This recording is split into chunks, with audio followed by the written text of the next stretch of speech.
Kneel Before Blog presents Kneel Before Pod. Hello, and welcome to Kneel Before Pod interviews. I'm your host Craig, and recently I had the pleasure of talking to actor, musician, producer, director, and I'm sure many jobs I'm forgetting, Wes Mack. Our discussion covers making a pandemic album, juggling creative impulses, and appreciating what you do. Please note that Kneel Before Blog is in full support of the SAG-AFTRA strike, and we hope for a resolution that will result in those on strike getting fair compensation for the work they do. Wes Mack is not under a SAG contract, so no pickets were crossed to give this interview.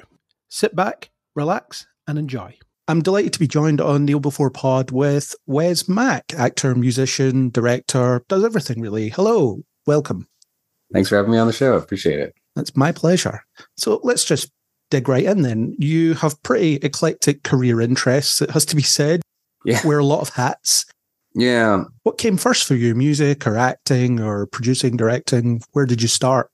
Yeah, good question. It kind of becomes a question of where I started and then where I had any degree of success. There are many chapters in my career, I guess music would have been first in the sense that I was playing in a band, but I would have been doing that for many years, playing in just empty pubs and things like that, and probably enjoyed some success as an actor before I had any career traction as a musician. So it was actually kind of interesting for me when I started off, and it basically throughout the course of interviews and that it always seems like, oh, this one might have come first or whatever. But I guess I got into music first, but enjoyed some success in acting first. And they've gradually, kind of gone and roller coastered their way along.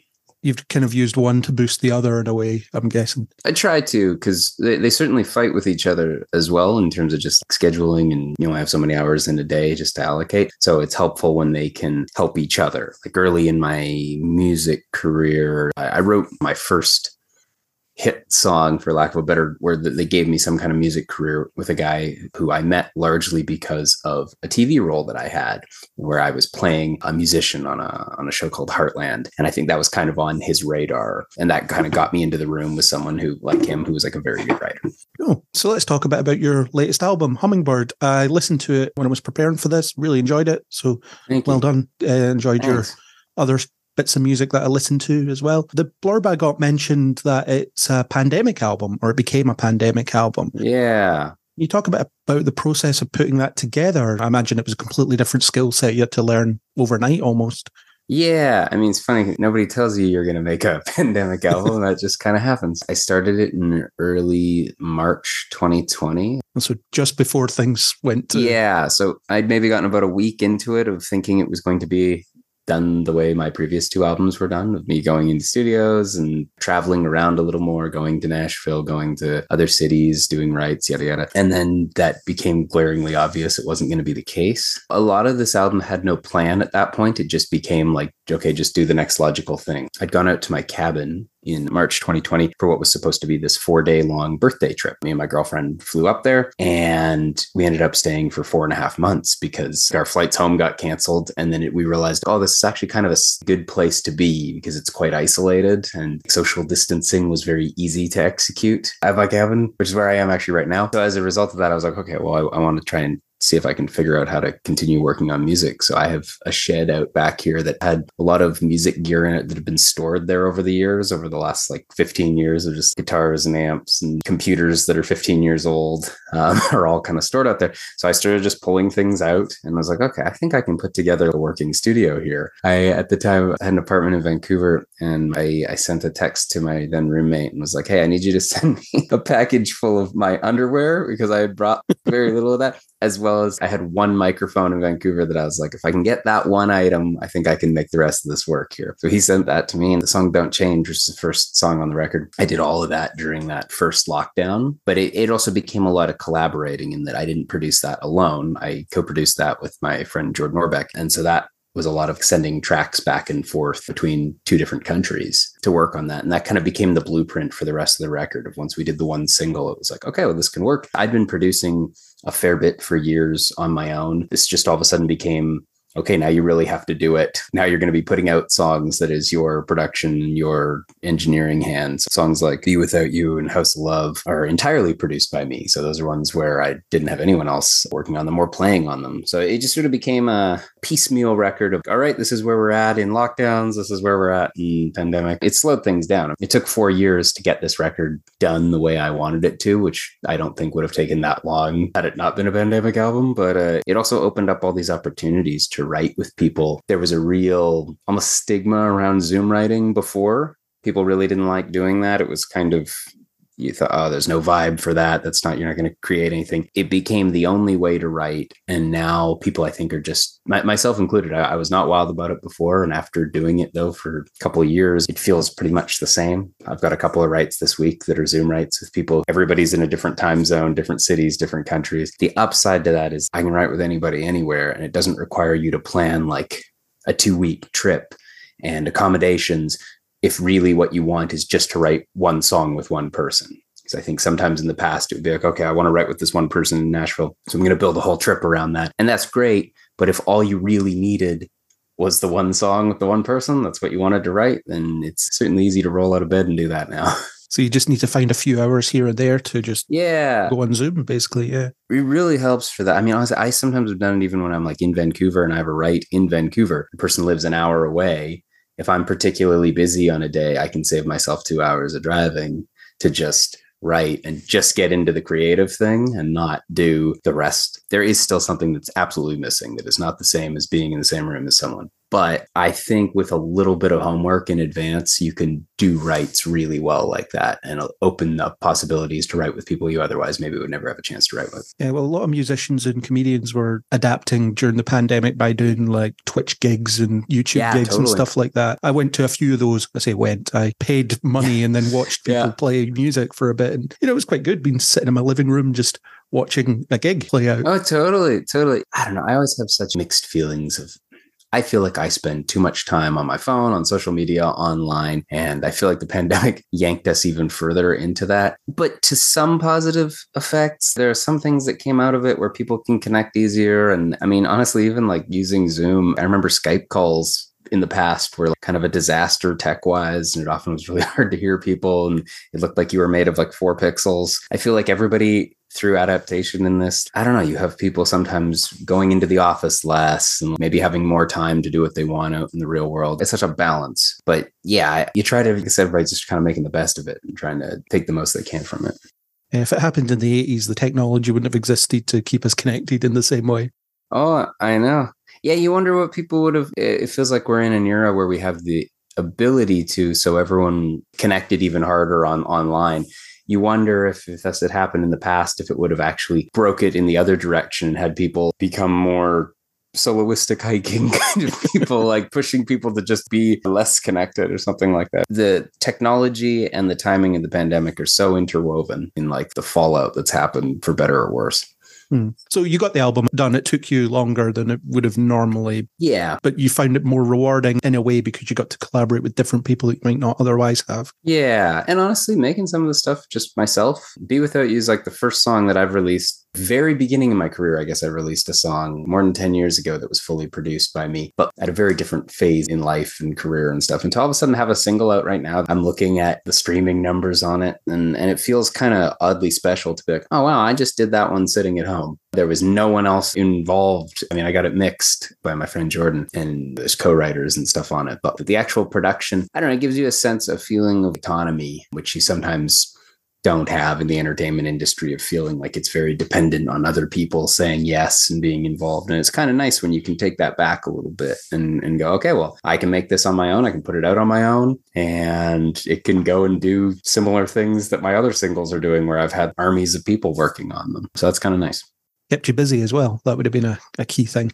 Yeah, it really did. It's funny because in the first lockdown, I worked on that one song a lot. And I guess I did a bunch of music stuff, but I really tried to allow myself to delve into other creative things that I often wanted to do, but didn't have time to do. Like I wrote a couple of screenplays, a few of them got decently far into a few competitions, and ultimately have made some interesting career introductions and stuff that I still have going on now a couple of years later. So that was really satisfying. And it's odd when you go to play in another creative sandbox. Like you said at the start, I wear a lot of hats and I enjoy doing that, but you often feel like once you have a career in, say, like music, that what you should spend all your time doing is writing and making music, because that's how you're paying your bills. That's the track kind of thing. And sometimes it feels insane to sit down and be like, okay, well, I'm going to try and write a book or write something or engage in like a different creative art that you don't have an immediate channel to be like, cool, this is how we sell that. This is how this immediately converts into money and success and career. There's a temptation, at least for me, to stay on the horse that's running and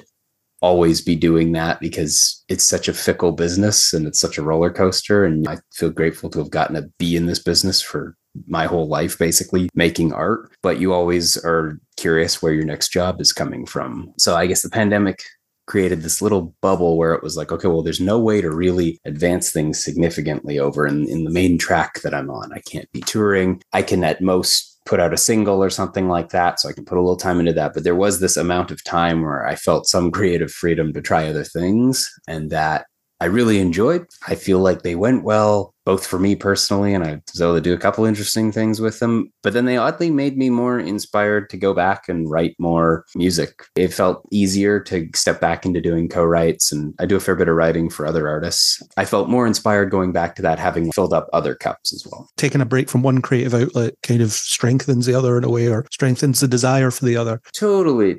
I mean, I think myself for sure, but humans in general, we crave novelty and variety. And so even if you're doing something that is like, I love songwriting and that's a creative outlet that I really enjoy, but when I do it every single day, the exact same sort of thing, it still can feel monotonous at times if you don't break it up with something else. Yeah. And one of your other hats is, as you've said, acting. And you've appeared in a lot of shows that I love. One I definitely want to ask about was Smallville, because you were in a great episode, a really ambitious episode, Absolute Justice. You played Icicle, so full cheesy comic book villain, the makeup, the ice powers. What was that like working on that show? That was a dream. I'm as much of a nerd as a Pokemon poster on the wall.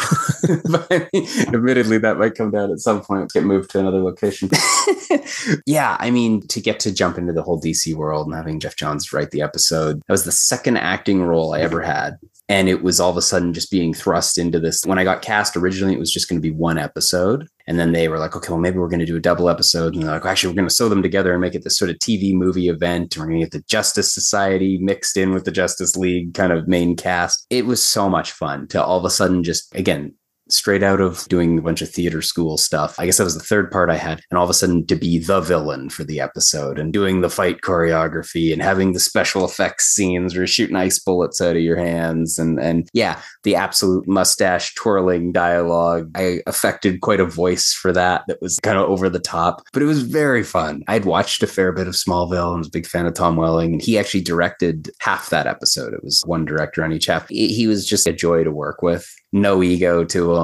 It's so funny. Tom Welling is so much more, you think when you watch that show, when he's Superman, when he's Clark Kent, he's very stoic. He's very still. I think people misattribute that to him as, oh, well, he's just not doing much as an actor. And he's actually doing a lot, because as soon as cut is called, Tom Welling is very animated and very quick moving and stuff. And then you get action and he becomes Superman. The posture is affected in that. I could gush about that forever, man. It was just like formative. Everything was so new on set. I remember I found the cinematographer on that one. I think this is the first time I did this. And I was like, hey, I just would like to shadow you. I'm not going to ask you any questions. I'm not going to bug you. I'll get out of your way. And if you don't want to do this, just tell me to get out of here. But do you mind if I do that? And he was totally on board with it. And I started doing that on a number of shows, especially early in my career, where I just wanted to see everything that was happening. I feel like it allowed me to kind of get a free film education, which as I was getting into directing as well at the same time was very useful. So yeah, nothing but great things to say about being on Smallville. It's interesting what you say about Tom Welling, because I've been listening to the Talkville podcast that he's doing with Michael Rosenbaum, going over the entire series. And he's very chill when he's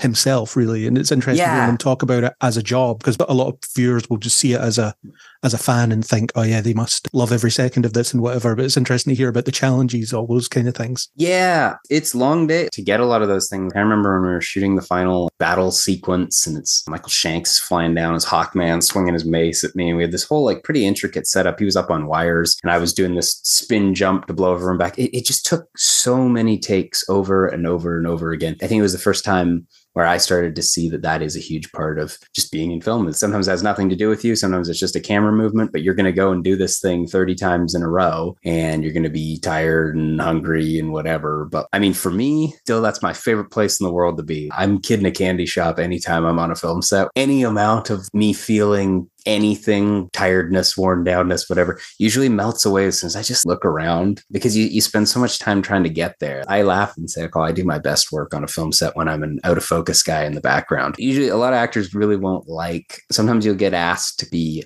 a background actor while you're acting. Let's say you're in a scene doing something and then they need to film another scene that's happening in like an office that you're working in. And for continuity's sake, it would be nice if you were still in the background. I know some actors get really bothered by that, whereas I love that because then I'm on a film set in a chill environment where I'm just hanging out there and I'm my character supposed to be there, but I don't really have to do anything. I was working on a show a couple of years ago with Kate Beckinsale called Guilty Party, and we were in the same office together, and they asked me to do that. You can just watch through any number of the takes. It's always just me pretending to be on a computer in the background or like writing stuff. I don't know, man. I just enjoy it. The shine of it has never worn off for me in doing this for over a decade. I feel really grateful to be there. In the case of Smallville, you're standing around while Green Arrow and Hawkman and all that stuff is going on around you. And the stories you hear, I remember it was Pam Grier and Phil Morris were just talking to each other in the next chair. I got Martian Manhunter and Waller there. They're just swapping stories throughout their career. I could sit back and just melt into the wall and just be like, oh, man, I'd pay money to be here, but they're paying me to be here. It's crazy.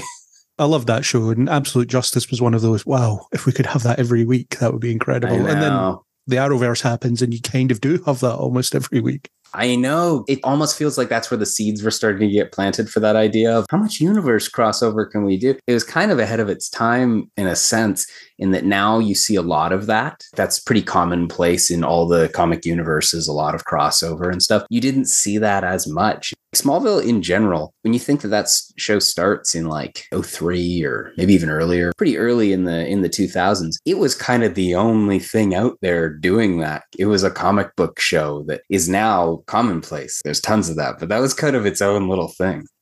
And you appeared on Legends of Tomorrow as well, which obviously one of the inheritors of Smallville and another favorite of mine because that was just insane, that show. And you were on a particularly insane episode as well. Yeah, same thing. They seem to get the memo. We're having fun with this. We're playing it fast and loose, and we're going to be wacky and wild with it rather than trying to keep it super buttoned up. My favorite thing, I always remember this, for anyone listening that hasn't seen it, I'm playing a leprechaun in Legends of Tomorrow. And to be clear, I'm not just playing an Irishman. I'm playing a leprechaun. And so it's very, top of the morning, toy, I'm using my leprechaun magic. And I had someone on Twitter tweet at me after the episode being like, Wes Mack does a terrible Irish accent. He sounds like an effing leprechaun. And I'm like, dude, I'm a leprechaun in it. It's called out. They literally like, the leprechaun is there. It's always stuck with me. People get mad at whatever. But I was like, well, yeah, it was not a grounded Irish accent. That's for sure.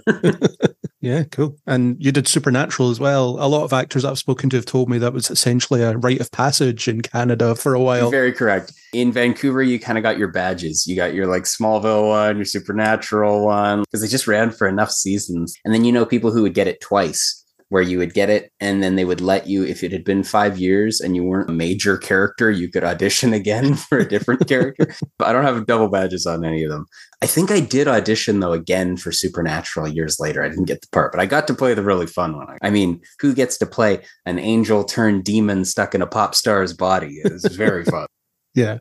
And I've heard nothing but nice things about Jared and Jensen on set and stuff as well. I didn't actually end up working with Jensen, but Jared was there and my scene was with him. And he was so kind. He actually, very similar to Tom Welling, he passed along a few tips to me from his experience of working on the show that made things so much easier. The example with him, spoiler alert, I get stabbed with a blade at some point and it's not going well for me. And so when he would stab me with the blade in a take, I was doing this big like, I was doing a death scene, putting all this effort into it. And we did a few takes like that. And Jared then pulls me aside and he's like, I'm going to make this easier for you. You might not know this. When that blade hits you, we're no longer going to hear your voice. They're going to edit it out. If you just go completely stiff, they're going to add all this computer generated soul flying out of you. They're going to do this whole thing with it. And he's like, you can save yourself a bunch of effort. He's not trying to get me to phone it in. He's rather just saying, this is exactly what they're going to do because I know the CG effect with it. It's going to make your life way easier. Trust me. And so I did that on the next take. And all of a sudden the director's like, oh, that's perfect. That's perfect. I looked over and he was kind of giving me the wink, being like, yeah,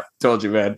But yeah, he was lovely and very tall. My God, him and Tom Welling, these dudes are giants. That was a lot of fun. He has to be so serious through that whole scene, whereas I am just a vindictive, tormenting, zany character. It was actually kind of funny when I auditioned for that. I really pride myself in being very well prepared for those kind of things and very professional. However, at the time I was directing 2 music videos and one had just shot the day before and the other one was going to camera in like 2 days. And so I was working on a lot of the pre-production for it. So I came in on no sleep whatsoever, and was just fried for the audition. I was like, okay, we're just going to make the best of this. And I get 2 lines in and I forgot all the lines, the whole piece of paper. It just totally blank. And I don't know why, because it's fine to call a line, it's fine to redo, but I was just so zonked and out of it. So I ended up just stalking around the room for a while, staring down the reader. I think I pushed a chair slowly over and it was like a cat just batting at things until eventually the lines came back to me. But it was probably a full 15 seconds, which feels like an eternity in an audition of just being weird. And we continued the scene. And I remember I walked out of it. I called my agent. I'd never done this before or after. And I was like, I think you might need to call and just kind of damage control that audition. Just apologize. Just say, I'm shooting 2 videos. I'm really low on sleep. Sorry if that was weird for you guys. And then she called me back. She's like, they booked you. And I'm like, oh man, funny enough. Then when we actually filmed the thing, I was in the middle of editing both deadlines had collided. And so when we actually filmed the scene, me and Jared, I was on basically no sleep again. And I was like, oh, well, good. I mean, at least I'll be the guy that I was in the audition then. Just weird. They'll get what they expected. Yeah. Yeah. They'll get what they paid for, I guess. That's cool. I'm guessing the Vancouver acting community will miss Supernatural or are already missing Supernatural. It's been gone a few years now. Totally. Those shows become institutions and they run like clockwork and they employ a ton of people. People outside the industry will forget. It's actually kind of poignant to almost bring up during the SAG strike. The face of that ends up being super famous actors who are very wealthy and stuff. But really, it's an industry where the vast majority of people working in film are very working class individuals, everywhere from the crew to the day playing actors, the minor guest stars, and it's all the auxiliary stuff that happens around shooting. When you go to film something, I always chuckle. It's like, yeah, you need a camera and some actors, but what you also need is a bunch of food and chairs and tables and buildings and washrooms and cars. You just need infrastructure. You just need a bunch of people around and bodies doing stuff. So a show like Supernatural, if you were to figure out the whole footprint of every person who was ever employed by that show or as a spillover of that, it would be thousands and thousands of people spread over more than a decade. So when one of those shows wraps up, it leaves a big hole and you just hope that other shows can come in and try and fill that gap. Yeah, definitely. And in your film life, another nerdy thing you were in that I love is Power Rangers. Oh, yeah. It's a shame that one didn't go further, actually, because I loved that reboot. I thought they did a good job with it. They were talking about 6 films. 6? Oh, I didn't hear that. When we were shooting, that's what was going around set. They're like, they're doing 6. And I, at the time, even was like, that's ambitious out of the gate. Just concentrate on one and then see how we go. Yeah, man. But it was fun. Again, I'm a geek. I was a diehard Power Rangers fan and still am. That original series, to me, it was just like a magical formative time in life. Same. When we were shooting the outdoor, there's this sequence where I'm running across. The putties are attacking, blowing up Angel Grove. And at some point, the assistant director is like, okay, and what's going to happen here is one of the Zords is going to fly over. And I believe that would have been the pterodactyl. He stops. He's like, sorry, does everyone know what Zords are? And 2 people are like, no. And I was like, wait, okay, let me take you through this. Okay, Rita, locked in the dumpster. We got the power coins. And I just launched into this expedition through the lore of Power Rangers. And he's like, all right, it's a flying robot coming over. Okay, here we go. Just look above. That's all we need. Yeah, man, I tried on that because I was playing the bully. There's no Bulk and Skull in that movie. That's one of my questions. Is your headcanon that you were one of them? Yeah, I absolutely. So when I auditioned for it too, because it was all blacked out, I was like, am I Bulk or Skull? Like, are they just doing that as generic bully? And so I, on more than one take, to try and homage it. This is not me being directed. This is just me being a fanboy. When I would approach Billy sitting at his desk, I was humming the and I was trying to get the Vulcan Skull theme song to somehow land in this movie just for the sake of the fans. Obviously, they cut it out. I tried all kinds of dumb stuff in that. I think I was trying to get a Joker line in there at one point. When I pulled out the pencil, I was re-quoting him. In my headcanon, I was Bulk and or Skull. It was crazy being around on that set. I remember when they were talking about who they were going to get for Zordon, because they didn't have Bryan Cranston obviously cast yet when we were filming a bunch of the stuff. And I was sitting there behind the producers and writers, just fly on the wall. And one of the guys had worked with Denzel, the guy who wrote it, John Gaydens, had worked with Denzel Washington, obviously on Flight, and won an Oscar for him. They were discussing, do you think we could get Denzel? And he's like, well, I can give him a call. I don't know what's left in the budget kind of thing. But yeah, that would be great. And then another guy came in and he's like, we had some people reaching out to the Rocks people about this to see if we can get him. And then another guy came in and he's like, oh yeah, well, I had a call. I was trying to put it up to Kanye. I think we could get Kanye to do it. And so those are the names that were flying around at the time. I was like, oh my God, if we have Kanye West as Zordon, he's just going to say whatever he wants and people will have to just react. Obviously, Bryan Cranston was a great choice, though, and knocked it out of the park. But yeah, I remember I went and saw that. It came out right around my birthday. So me and a bunch of friends went and saw it in theaters and admittedly got quite drunk. And when they played the original Power Rangers theme song at the one point in the climax of the movie, we were all yelling and cheering. At the end of the movie, somebody got up and turned around and was like, is someone from this movie in the theater? And my friends were all like, yeah, because it made no sense. You guys were cheering when my character would come on. Fans probably shouldn't be up in arms for that. Yeah, I could go on that one, but safe to say it was a lot of fun making Power Rangers. You would have got to work with most of the cast for the detention scenes as well. Yeah, totally. Yeah, that was great. It was fun doing a little slappy slap back and forth with Dacre there. We did a bizarre amount of rehearsal for what is 2 missed punches and a slap. Man, it was just cool. You kind of looked around the room and that it's just one of those odd things where obviously it's a different cast than the ones I grew up with as a kid, but still to be sitting there and be like, I'm messing with the Blue Ranger right now. It's kind of weird. It's very fun and sometimes very surreal when you get to step inside a series that you have fandom to yourself. That's a shame there aren't 5 more of them. There'd be time for it to 5 more by now as well. It sounds like they're rebooting it again, yeah. I've heard, because the property got sold. Saban sold, I can't remember who bought it, but it sounds like they're booting it up again. So we'll see what happens this time around. When it doesn't make enough money, just reboot it until it does. That's the move. Yeah, that sort of seems like the thing. It's crazy now. The show called Grease, Rise of the Pink Ladies. I'd auditioned for it a couple of times. And actually, I was cast for a month in a role. And then before we ever got to camera, it got recast. I heard later that it was one of the director's buddies got cast who'd won like a Tony Award. So fair enough.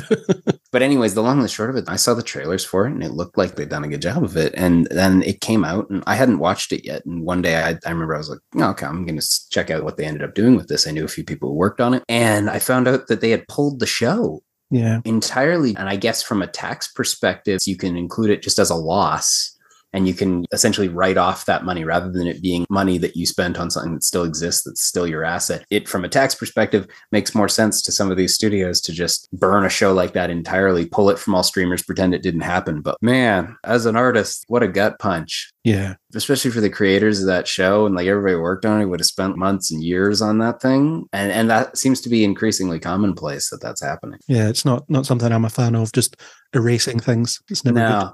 I don't like it. I doubt any fans or artists or creators or anyone like it. I think it's simply a studio math thing where it's like, yeah, not big on that, but what you going to do? Another thing you can boast about is being in a film with Liam Neeson. Yeah. Is he as scary as he seems? Only between action and cut. He is terrifying between action and cut. And I mean that. The voice and the whole, but I got to say, like, nicest dude I've probably ever worked with. Kindest human between takes. What story to tell? The person who handed out per diems on that, she would hang out in the hotel lobby every night at like midnight and made cookies or had cookies for everyone. And Liam would come down every night and sit there at midnight and hang out with the crew and have a cookie. He was the most A-listy actor I know who doesn't appear to enforce that ego boundary that sometimes will step in. He was very much amongst the crew, amongst the cast, made everyone feel at the same level as him, and was there to work and was tremendously kind. Between every take, he'd be rocking me against the wall, and like, where is he? And then we go, cut, Wesley. Was that all right for you? And I go, yeah, Liam, I'm all good. And he's like, all right, very good. Then he'd sit down and he'd talk to me about going dog sledding with his son. And it was just super chill, tremendous dude, but then a force of nature between action and cut. And what I really appreciated, on one of the days we were shooting, it was a really long day. He would have been filming in every scene of the day. He would have been like 13 hours deep or something like that. And I was many hours deep myself. And we got to my coverage in the one scene. So it's camera on me. So he's not going to technically be in the shot anymore. And one of the producers or something had asked him, hey, Liam, do you want to go? We can put in a stand-in for you here. You can go get some sleep. And he looked at him and he's like, well, no, I've got to be here for Wes to give him the energy. I was so many things. I was so happy. I remember almost tearing up. You don't get that on every show. There are the high up actors out there that I've sometimes worked with that are not super pleasant and really bring their ego into the room. And that was a moment where I was like, man, this guy really appreciates the work here and the craft, and is just like, well, yeah, I'm not going to be in this shot, but I need to match the energy for him so that he as an actor can work. That was him like day in, day out on that whole show. It was a privilege to get to work with him. And then that's all great that he's all nice and everything. But between action and cut, the guy's a legend. For me, it was sheer terror. When that guy rushes at you to throw you against a wall, very little acting is required.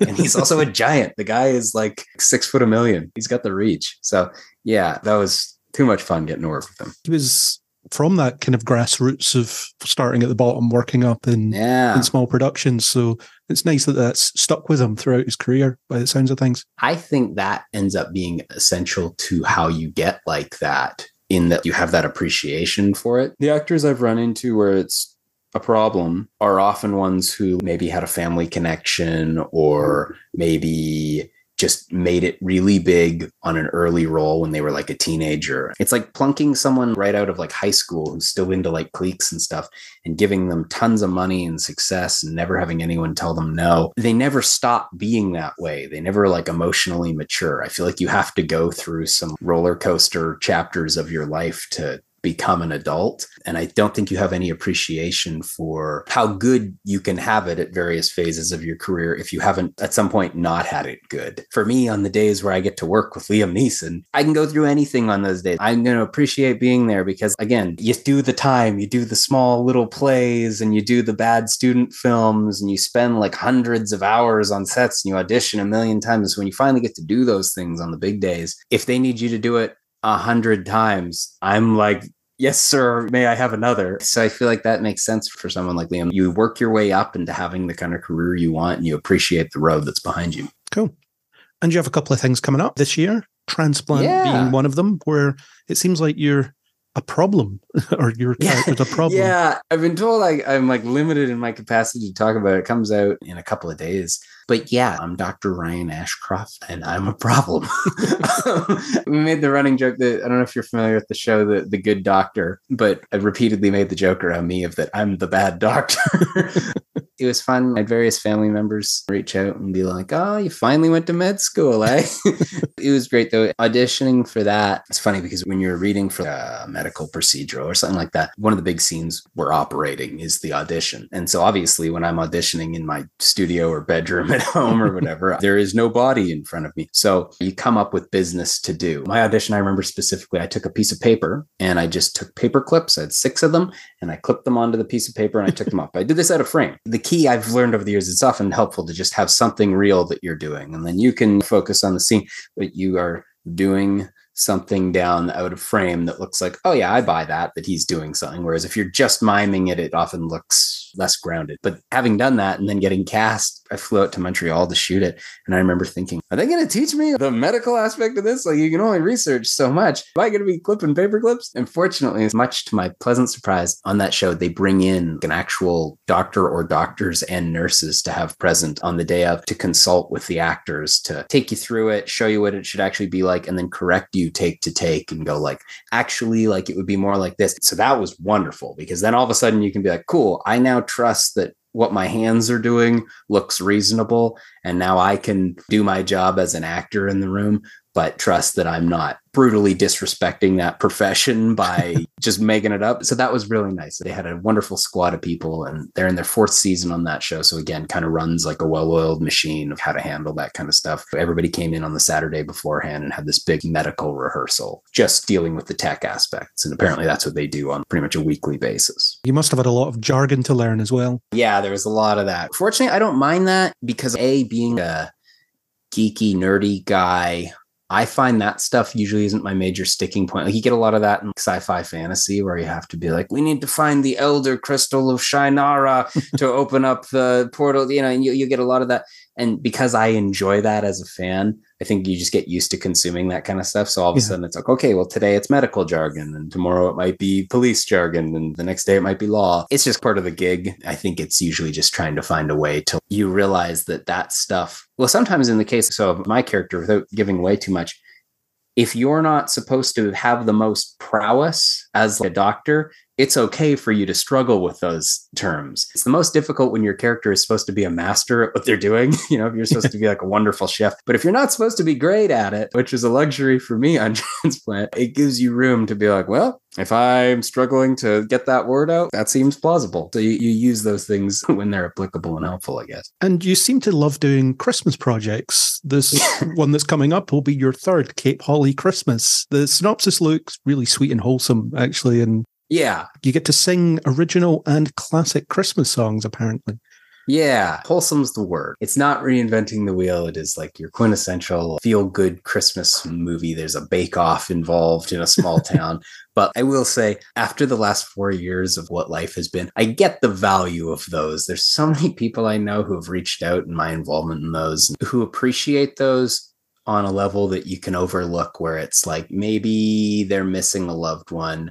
Maybe Christmas isn't the way that they quite want it to be that year or many years in a row. I think sometimes those kind of movies allow people to slip into an idealized Christmas fantasy where everything feels light and safe and wholesome. I get the value of that, because that can be really tough around the holidays. And when you can have that kind of stuff to turn on, I think that can really help a lot of people have a holly jolly good time. It was really fun to get to shoot. It's not super heavy. The filming days are a lot of fun. In this instance, my character's kind of wacky. He's a musician. I'm a country singer, and it's literally just me playing myself, but in a bake-off. And so it was just a lot of fun. Getting to sing for it was great. But also, I was chuckling on a similar thread as on Transplant with the medical stuff. There's a sequence there where I'm having to do a bunch of baking in this bake-off. And I pointed out, like, I don't have the expertise for this. But then it was pointed out to me that my character, once again, is supposed to be terrible at baking. So I was like, this is great. This is wonderful. I can just throw anything in the bowl whatsoever. I was like, man, I'm actually a better baker than my character is. So I've got the levity to muck around with this. So yeah, that was a lot of fun. And you kind of get to have Christmas in the middle of the year when you're working on one of those. That must be surreal. Yeah, you get this weird dose of, usually it's in the summer. This one was fortunately in March we shot it, and it was actually cold. So that was good in a sense. I mean, actually it was the coldest I'd ever been in my entire life.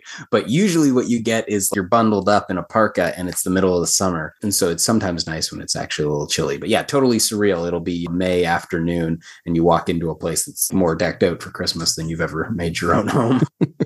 But yeah, it was a lot of fun. Yeah, it's Cape Holly Christmas coming out later this year. Oh, well, I'm sure it'll answer that. I'll put this on and just feel good for a couple hours, sort of need. Yeah, it's like the warm hug kind of thing. Great. So last question is one ask everybody. You've actually had superpowers, so maybe it'll be different, maybe it won't. But I always ask, if you could have any superpower, what would it be and why? The scope of this is always my problem. If I have to keep it reasonable, I would say flight, because I'd love to be able to fly. That's just a simple childhood kind of one. But if I had to be more, if I had bigger scope to it, it would be to reshape the entire universe kind of thing. It sounds lofty, but like, cool. There's no poverty anymore. All inequality is gone. I would take that one because I would love to resolve the state of the world if I could. But if I was being brutally selfish, I would fly. For me, it would be speed, so I could get places quickly. I like that too. So you have the Flash kind of thing going on. But I don't want to teleport because the running would be good exercise. Yeah, I like that. And then you get to see things along the way. I think that's my enjoyment of flight, that I could just be anywhere pretty quick if I could fly. Because I think in my head, I assume I would fly at also a very fast pace, that I could kind of dictate sort of a Superman-esque flight.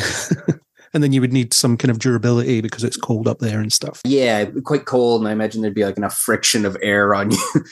That's the thing. You always need a companion superpower. When I was shooting the show, The Imperfects, my character is supposed to be invulnerable, but he doesn't actually have super strength. He sort of seems like he should based on you can shoot him with a gun. It's fine. So there's an instance where he's trying to pull open a big door and my character is grumbling like some super strength would have been good because my invulnerability gives me I can grip it extremely well. I can push my metal fingers basically in through the door and get a good grip, but I'm still only as strong as I am.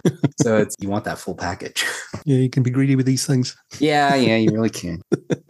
Well, thank you very much for your time. It's been great chatting to you about all the nerdy stuff. I hope the album goes great. Thanks so much, Greg. I hope the 2 projects you've got coming up this year go great, and I hope loads of other stuff, and hope some point in the future you'll be on again to talk about more stuff that you're in. That sounds great, Greg. Again, getting to find a kindred spirit who enjoys the nerdy culture of the world. I've got my Dungeons and Dragons shirt on underneath this here. Nice. I was a little chilly when we started, but yeah, man, it's been great chatting with you too. It's been great. So thank you very much, and good luck with everything, all your stuff. Thank you, Greg. Have a great day. Thank you. That was my conversation with Wes Mack. I wish him the very best with all his future projects. Links to find his music and socials can be found in the show notes. And if you want to talk about anything discussed here, or anything else really, you can contact us on Twitter or Facebook under Kneel Before Blog, or leave a comment under kneelbeforeblog.co.uk. You can also join us on Discord. For more interviews, a monthly news podcast, and deep dive analytical discussions about your favourite nerdy things, join us on Kneel Before Pod.